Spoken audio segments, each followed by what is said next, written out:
What's up, everybody? My name is Patrick, and today I'm going to teach you how to do three-way backsticking with a couple other cool little neat tricks you'll be able to do once you know how. Three-way backsticking looks something like this when you're done. That's both hands at the same time. One hand at a time looks something like that.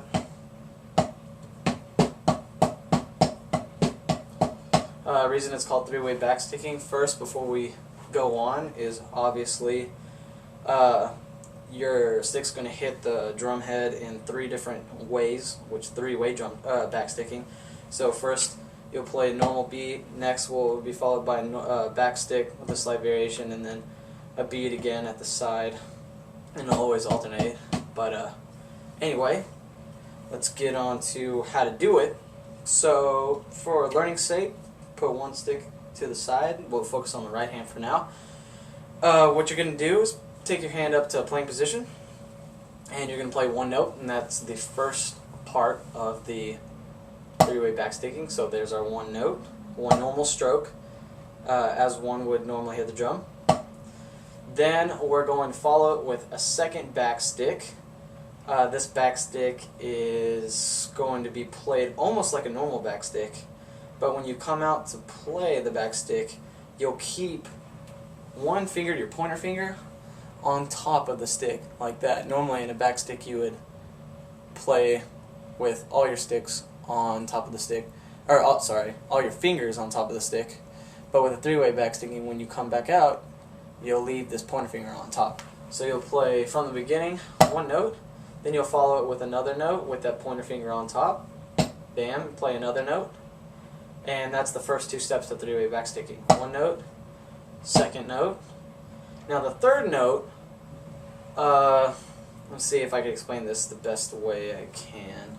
The third note, you're here at this position with this pointer finger on top, just played your second backstick. You'll let the stick glide out of your hand and come around to where you're holding the stick between your pointer finger and your middle finger.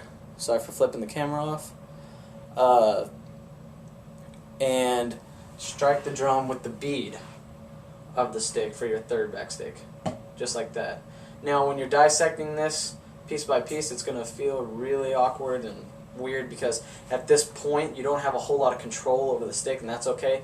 You're really not supposed to be able to. When you begin playing the three-way backstick, you'll almost find a certain leverage and use the rebound to your advantage to keep the stick still and keep it moving in its direction. But in the meantime, so from the beginning we have a normal stroke, then we'll play a second stroke, backstick, but with the pointer finger on top, and then the third note, we'll let that stick come right out of our, or slide right off of our thumb right here, and come out here to stroke number 3. So I don't feel like I've done a good job clarifying what you're going to see when you do stroke number 3, so get a good feeling for going from 1 to 2, and then from here you can just take your left hand, grab the stick and pull it out that way and hit another note. So you have 1, 2, 3. Then right after 3, you'll pull the stick back into match grip and continue the cycle and start over again. 1, 2, 3, 1, 2, 3. Now, to show you what that pull looks like up close, you've got 1, 2, 3, and then from here, you'll just bring the stick back in, right there, and then just take that pointer finger off and bring it back around, back to how you would normally hold the stick. Anyway, so now that you've got those 3, you can practice doing one at a time slowly. It'll feel really awkward at first. It might drop your sticks a lot. I know I did when I first learned it. But if you practice enough, you'll be able to move pretty quickly. Now for the left hand, you're actually going to do the same exact thing. It just looks a little different because you're starting at a different point. Here you've got your traditional grip, and what you're going to do before anything else is when you're ready to do three-way backsticking, you're going to move your middle finger down below the stick to hold the stick in sort of an improper grip, but that's okay. And if you'll notice, this is actually one of the stages of backsticking that we did with our right hand, which only makes sense because then you're going to resume backsticking from that point. So now that you've got your pointer finger on top, and that's the only finger on top, you will play a note on the drum. That's 1. Then your backstick will be, your next backstick will be holding the stick in that awkward way where it's only slightly balanced, and you'll hit another note. And then you'll bring it back around to matched and hit your third note. So same exact method of backsticking as you did with your right hand, only you start on the second backstick of your right hand and continue from there. So you have 1, 2, 3, and then end up back here. And of course, whenever you're ready to make the switch back to normal traditional grip, or proper traditional grip, so you can keep playing, you'll have to pull your middle finger back on top. Anyway, so keep practicing with those 3 until you get them down pretty well. And after you feel like you can do that pretty well, it's time to put them together. Now, I've seen 3-way backsticking applied in a bunch of different ways.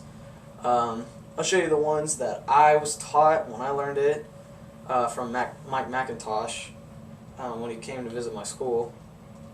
He showed us, firstly, one that you've probably seen a lot whenever you see 3-way backsticking. It's a sort of putida type exercise. A putida is, I mean, at least what I call a putida is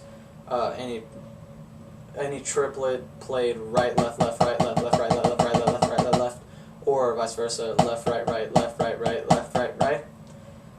Anyway, so if you want to do, I want to add 3-way backsticking into that, you would substitute every normal right hand stroke with a 3-way backstick. So you have this motion playing.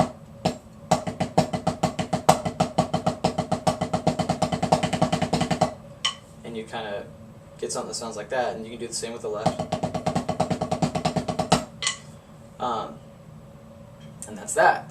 Another thing that you can do with 3-way backsticking is to play both of them, or to 3-way backstick both hands at the same time, starting from right here. This one's a little difficult. You'll have to kind of take it piece by piece, but you can play each note first, and then go into the second backstick, and you'll be here, and then follow through with the third backstick, and then come back around. And just practice that real slow, dissect it. There's really no secret behind that, as most of you would probably be upset to know. It's just practice, practice, practice. Take it one step at a time. I believe this trick, for those of you who are interested, is called the windmill. I mean, that's what I've always called it. That's what all the people I know have always called it. You might see, I've seen different variations and different names for different 3-way backsticking tricks, and this is what I was taught. So anyway, that's all there is to it. Keep practicing, and I'll see you next time. Good luck.